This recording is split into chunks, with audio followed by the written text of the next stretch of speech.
Hey guys, what's up? It's Illy here.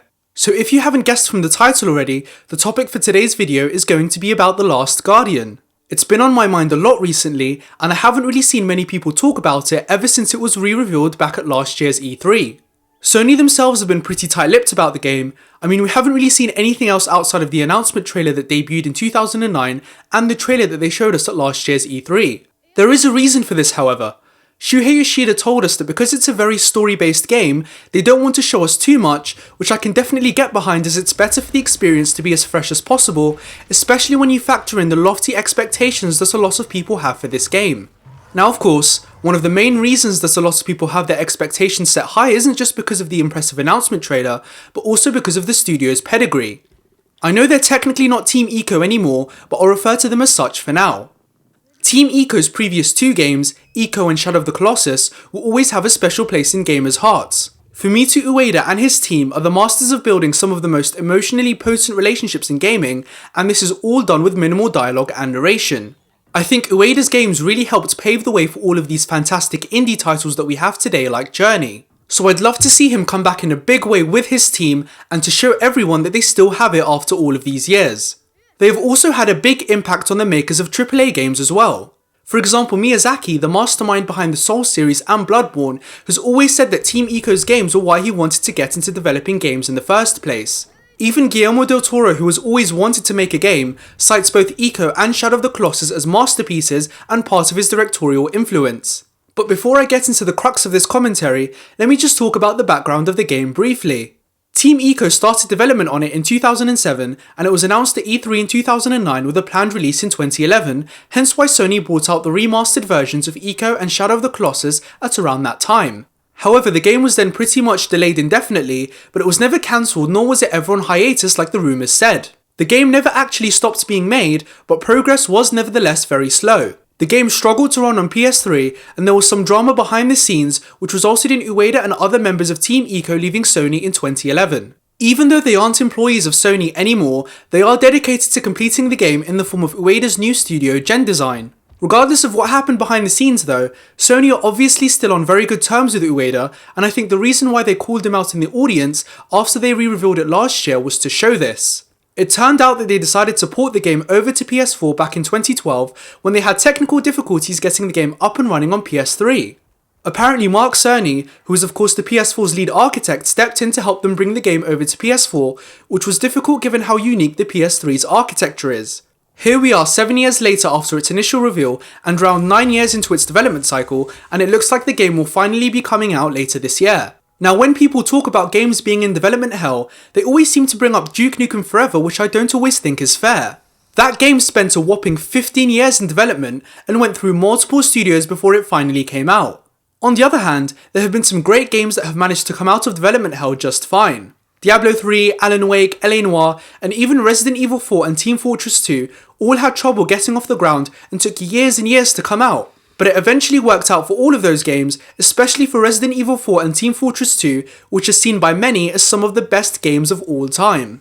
Aside from the drama that took place at the studio, I think it's clear that the main reason why The Last Guardian never came out when it was supposed to was because it simply may have been too ambitious for its time, hence why I think it had so many technical difficulties running on the PS3. You might laugh at me and say, well, it looks like a PS3 game for the most part anyway, and it doesn't seem to be doing anything that couldn't have been achieved on last gen. However, I think there is much more to it than meets the eye. The people in charge of the game have been very coy about why the game was compromised on PS3, but I think it all goes back to Trico.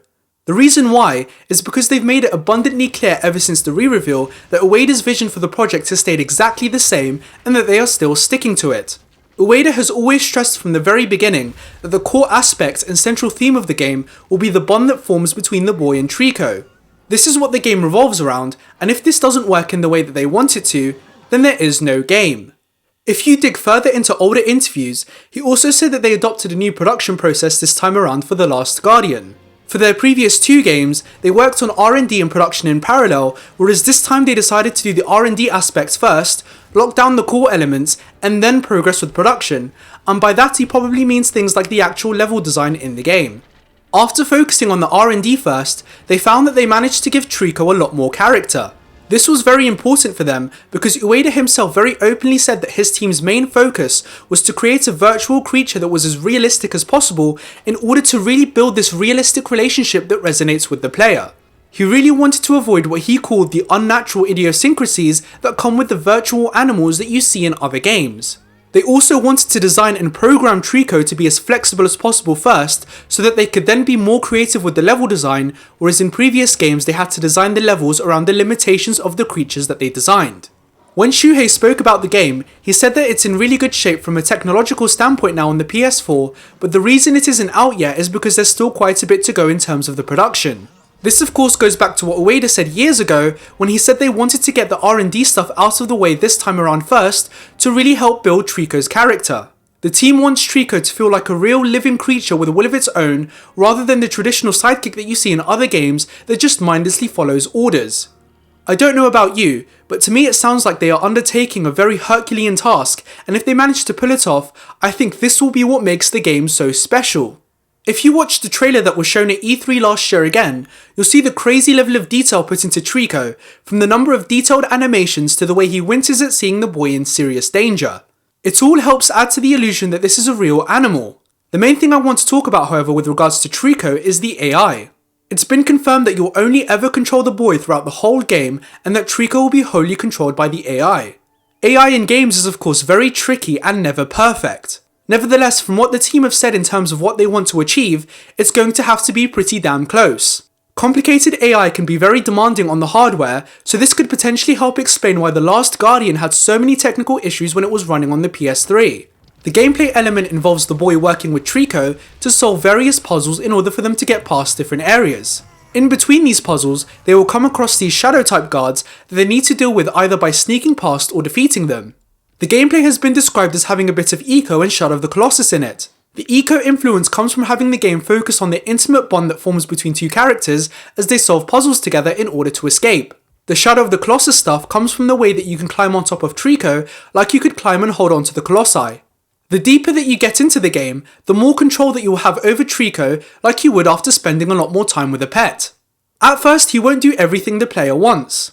Apparently it will be really hard to communicate with Trico at the start, and he also moves and acts independently of the player. If he's uninterested in what's going on, he'll stop and go to sleep, or if he sees something that interests him like a barrel or animal, he'll go and investigate that regardless of what the player is doing. Sometimes in order to do a puzzle, you might need to find a way to make him stay still, or you might have to throw something that interests him to get him to move. Unlike the typical AI that you have in games, he won't just follow your orders mindlessly. As you and Trico get closer, you'll be able to control Trico better, and Ueda said that each player will actually have a different Trico to work with depending on how they choose to interact with him. There are different ways to interact with him, meaning that there might be different ways to solve certain puzzles. For instance, in the demo that they showed us last year when they had to find a way to jump over the large gap at the start, getting Trico to jump first and then to catch you isn't the only way to do it. You can actually do it by deciding to jump onto Trico first and then finding a way to tell him to jump over the gap with you still holding onto him. What makes it even trickier is that Trico is animal AI, so in order for it to be as realistic as possible, you can't just communicate with him verbally to get your point across all the time. For example, in order to get Trico to jump, the boy would signal it by actually jumping himself. So the AI doesn't just react to what you say but also to your movements. The more that you communicate with him, the easier it will be to get through the game. And even though there might be times where Trico is disobedient because of his instinctive habits, you might still want to take advantage of it in gameplay by letting him roam free. According to Ueda, this will let you get to previously inaccessible doors or might even open up new paths for you.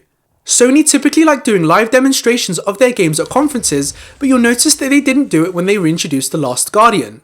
Yoshida stated that they didn't do a live gameplay demo as the artificial intelligence of the animal creature could be sporadic and impact the demonstration. But we don't know whether it's because it's at a point in the game when the player still doesn't have much control over Trico, or because they are still ironing out the difficulties of the AI not acting like it's supposed to. The latter certainly wouldn't be surprising to me given the difficulty of what they are trying to achieve. If the AI and just Trico overall don't work as intended all the time, then it breaks the believability of the animal and it compromises the core aspect of the game. It's also even been hinted that Trico won't even be the only creature out there of that size that you'll encounter.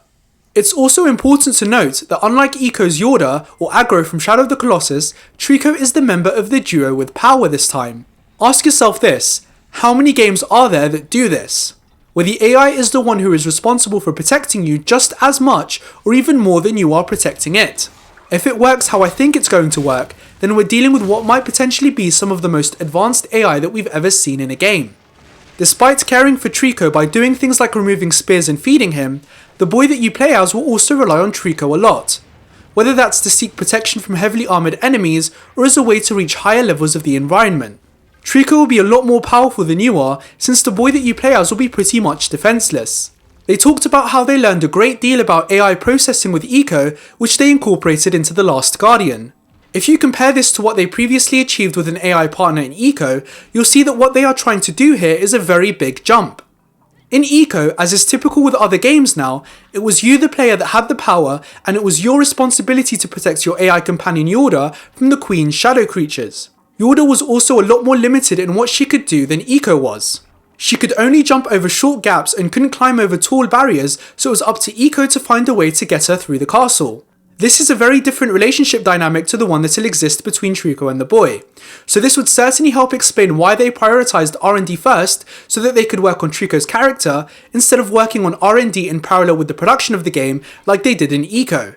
If you go outside of Team Ico's games to look at more recent successful attempts at building a game that focuses on the relationship between the player-controlled character and an AI buddy, then you can't not mention The Last of Us, one of my favourite games of all time, if not my favourite game of all time. If you talk to the game director Bruce Straley, he'll tell you that Ico shaped his entire concept of game design, which is something that is not only reflected in The Last of Us, but also in Uncharted 2 when you worked with Tenzin to solve puzzles despite Drake not being able to speak the same language. However, the relationship dynamic between Joel and Ellie is again different to the one that you'll see between the boy and Trico. Having what is essentially a father and daughter relationship where the player is the one in charge of doing most of the protecting simply translates into gameplay better. The only part in the game when the shoe was on the other foot and it was up to Ellie to protect the player was at the university when Joel was incapacitated, but this moment was heavily scripted. However, I think for what they wanted to convey at that point in the story, doing it this way made it a lot more powerful than it otherwise would have been if the player had to communicate and interact with the AI the whole way to get it to protect them like they'll have to do in The Last Guardian. Plus, Joel wasn't exactly in the right state to do those things properly anyway. Another hurdle to overcome with having an AI partner is that it can be unpredictable, which is a big problem in stealthy situations. This is because you don't want all of your meticulous planning ruined just because your AI partner accidentally stumbled into an enemy that you're trying to sneak past. Ask anyone who made the stealth build on Fallout 4 and they'll tell you how annoying companions were when trying to play stealthily. This was why I respected Naughty Dog's decision to make Ellie invisible in those situations and why it didn't bother me as much as it bothered a few others. AI doesn't always do what you want it to do, and this could potentially be a much bigger problem down the line in The Last Guardian when the boy has a stronger bond with Trico. Nevertheless, I think developers might be getting more comfortable with AI this gen, which was probably why The Last Guardian was moved over to PS4 where the technical issues could be resolved. After all, the reason Naughty Dog were confident enough to implement sidekicks into Uncharted 4's multiplayer mode was because of the improvements that they got to make to the AI on the PS4. And then you have the very similar games that found a way to avoid an AI partner altogether, examples being Journey and Brothers: A Tale of Two Sons. In Journey, the player would encounter another robed figure that was actually controlled by another player online. They purposely didn't make it obvious by not displaying their PSN user ID at any point until after you completed the game. Brothers: A Tale of Two Sons is another story-driven puzzle-based game that focuses mainly on two brothers, and it also relied on visual storytelling. However, instead of having an AI-controlled partner, the developers decided to find a way for the player to control both of them simultaneously by assigning each brother to a particular thumbstick and trigger. Nevertheless, avoiding it wasn't really an option for Ueda, as he explained how he really wanted to continue exploring new ways of interacting with AI in his games.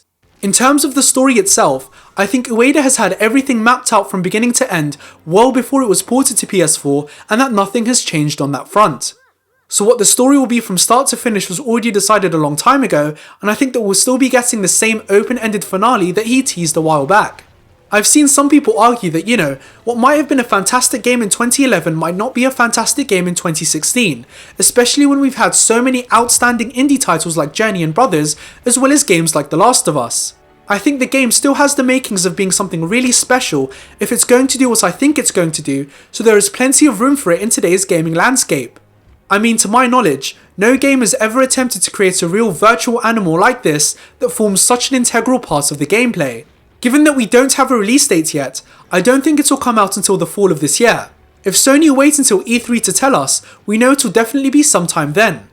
Sadly, I'm not privy to any inside information, so obviously I don't know exactly why it's taken so long to come out. This is just me looking at everything, literally, that they've told us and reading between the lines to figure out the reasons. If I had to play a game coming out later this year right now, it would definitely be The Last Guardian, because even though it's not the one that I'm looking forward to the most, it's the one that I'm the most curious about. I'd love to hear what you guys think in the comments below. Are you looking forward to it as much as I am, or do you think that we are all in for a massive disappointment?